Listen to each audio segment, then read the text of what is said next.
फॉक्सट्रोट alpha ये बात बड़ी अच्छी तरह से जानता था कि जो उसने कहा है कि वो फिज़िकली जाके असॉल्ट करेगा, तो ये उसका आखिरी ऑपरेशन भी हो सकता है, क्योंकि ये कोई मूवी नहीं थी। यहाँ पे लाइव फायर आ रहा था और फायर किसी को नहीं देखता कि ये फ़ौजी है या दहशतगर्द है। जब गोली आती है तो वो हर एक के सीने से गुजर जाती है।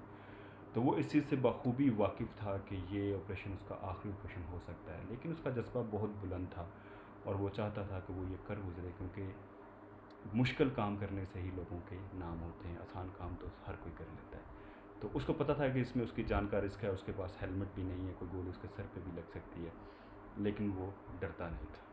उसने अपने कंपनी कमांडर को कहा, अपने टीम लीडर को कहा कि वो जाना चाहता है। टीम लीडर बज़िद था कि नहीं, इसमें तुम्हारी जान जा सकती है, लेकिन फॉक्सट्रोट अल्फ़ा ने कहा कि अगर हम मेरी जान जा सकती है तो यहाँ पे रह के भी हम कुछ नहीं कर सकते, क्योंकि वो सामने है। अगर हमने आगे बढ़ना है तो हमें इनको एलिमिनेट करना पड़ेगा, नहीं तो हम यहाँ पे रुक जाएंगे, हम आगे जाके एरिया क्लियर नहीं कर सकते। तो जो टीम लीडर था उसने भी इस बात को समझा, उसने कहा हाँ शायद ये सही कह रहा है। तो उसने कहा ठीक है, आप जाओगे, फिज़िकली अटैक करोगे और हम यहाँ से आपको बैकअप करेंगे, हम आपको आपको बैक करेंगे यहाँ से। तो पहले वहाँ पे आरपीजी मारने की कोशिश की गई उस लोकेशन के ऊपर, क्योंकि वो बीच में स्लोप थी और सामने वो हट थे और एक ऊंचाई के ऊपर वो टीम थी।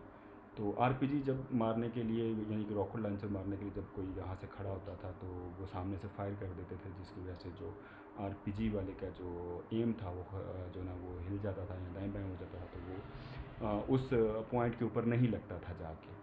तो इतनी देर में जो फॉक्सट्रोट अल्फ़ा था वो बिल्कुल अपने अज़म कर चुका था कि या तो ये आज उसका आखिरी दिन है या फिर वो कोई तारीख़ लिखेगा।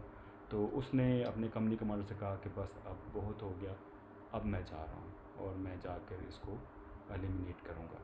उसने अपने पास WP-80 ग्रेनेड रखे, जिसको फास्फोरस ग्रेनेड कहा जाता है। वो उसने अपने सीने के साथ लगाया, अपनी मशीन गन को सीधा किया और अल्लाह का नाम लेके उनकी तरफ बढ़ा। जैसे ही वो उनके सामने आया, सामने से फायर आया, तब तक वो 10-15 मीटर कर चुका था और जैसे ही फायर आया, सनसनाती गोलियां उसके पास से गुजरी, तो यकीनन ये खौफ इंसान के दिल में भर देती हैं।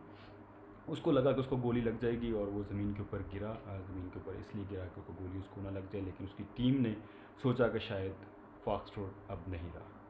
तो उन्होंने उनके ऊपर जो था, वो स्नाइपर की पोजीशन थी, उनके ऊपर अंधाधुंध फायर शुरू कर दिया। अभी फॉक्सट्रोट अल्फ़ा जो था वो बीच में फंस चुका था, उसको समझ नहीं आ रही थी अब वो क्या करे, क्योंकि सामने से दुश्मन फायर कर रहा था और पीछे से उसकी टीम फायर कर रही थी। अगर वो यहाँ से उठता थोड़ा सा भी तो कोई ना कोई गोली उसका सीना चीर के चली जाती। फॉक्सट्रोट अल्फ़ा ने अपना सर थोड़ा सा घुमाया पीछे की तरफ, अपनी हरकत, अपनी मूवमेंट से ज़ाहिर किया कि वो ज़िंदा है और साथ हाथ से इशारा किया कि स्टॉप फायर। जैसे ही उसकी टीम ने स्टॉप फायर किया, फॉक्सट्रोट अल्फ़ा उठा। उठते ही उसने दुश्मन के जो लूप होल थे जहाँ से वो फायर कर रहे थे, उसके ऊपर LMG से, मशीन गन से फायर करना शुरू कर दिया और जिसकी वजह से उनके मुंह बंद हो गए। इसी असना में वो उनकी तरफ भागता रहा, जाता रहा, एक हाथ से फायर करता रहा और दूसरे हाथ से उसने अपने सीने पे लगे हुए WP-80 ग्रेनेड को उतारा। उतार के उसने लूप होल से अंदर फेंक दिया, क्योंकि WP-80 ग्रेनेड्स फास्फोरस ग्रेनेड होते हैं, आग लगाने के लिए होते हैं, तो वो फ़ौरन आग लगा देते हैं। जैसे ही अंदर आग लगी, लेकिन उसने एक नहीं, उसने दूसरा भी फेंका।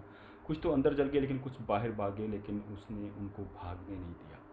उनको भी मारा, लेकिन कुछ लोग फिर भी नीचे निकल गए। वो उनके साथ लड़ता रहा, वो भाग रहे थे, साथ उसके ऊपर फायर कर रहे थे और वो भी उनके ऊपर फायर कर रहे थे, कर रहा था। इसी असना में जो उसके पास जो थी वो बुलेट्स थी, वो ख़त्म होने को थी, लेकिन वो हौसला नहीं हार रहा था। उसके दिल में था अगर बेशक मुझसे बुलेट्स ख़त्म भी होगी, लेकिन मैं फिर भी इनसे लड़ूंगा, बेशक मुझे हाथ से क्यों लड़ना पड़े।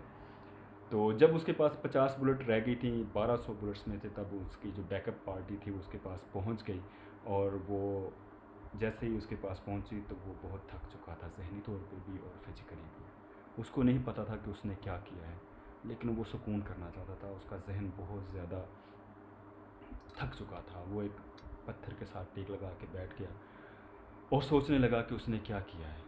और जब उसका कंपनी कमांडर उसके पास आया, उसने आके पूछा कि तुम्हारे पास कितने राउंड है, तो उसने कहा 50। तो उसने कहा अगर तुमसे ये भी ख़त्म हो जाते तो तुम क्या करते, तो उसने कहा मैं लड़ता। मैं लड़ने के लिए आया था और मैं लड़ने के लिए ही कमांडो कोर्स किया था। मैं कभी भी पीछे नहीं हटता, मैं इनसे लड़ता अपने खून के आखिरी कतरे तक, अपने आखिरी सांस तक मैं इनसे लड़ता। यही उसका जवाब था। लेकिन ऑपरेशन ख़त्म नहीं हुआ था। अभी तक उनका जो मेन ऑपरेशन था वो रहता था और वो अभी उन्होंने बहुत नीचे जाना था। उस गांव में जहाँ पे हॉस्टल थे।